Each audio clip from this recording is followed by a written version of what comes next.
নমস্কাৰ বন্ধু বান্ধৱীসকল।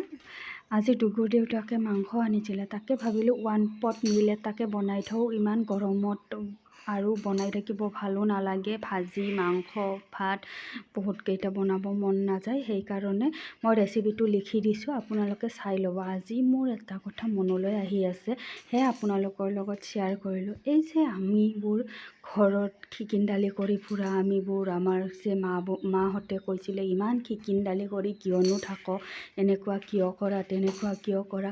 বিয়াৰ পিছত আমিবোৰ বাৰু ক'ত হেৰাই যাওঁ, আপোনালোকে এবাৰ ভাবিছেনে? নতুনকৈ বিয়া হৈ অহা ঘৰখনত এনেকৈ ক'লে মানুহে বেয়া পাব, এনেকৈ হাঁহিলে মানুহে বেয়া পাব, তেনেকুৱা কৰিলেহে মানুহে বেয়া পাব। এনেকুৱাবোৰ ভাবি ভাবি ভাবি ভাবি আমিবোৰ যে ক'ত চুপ হৈ যাওঁ বুজিয়ে নাপাওঁ জানেনে।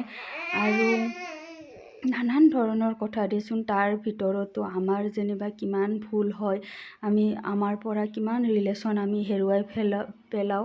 এইবিলাক কথা ভাবিলেই বেয়া লাগে জানেনে। আমিবোৰ বাৰু ক'ত হেৰাই যাওঁ, আপোনালোকে ভাবেনে কেতিয়াবা? মোৰ কেতিয়াবা এইবিলাক কথা ভাবি খুব মনটো বেয়া লাগে। এয়া মোৰ কথা কওঁতে কওঁতে ৰেডি হৈ গ'ল। আজি চিম্পুলকৈ এনেকৈয়ে খালোঁ। আপোনালোকে জনাবচোন কমেণ্টত।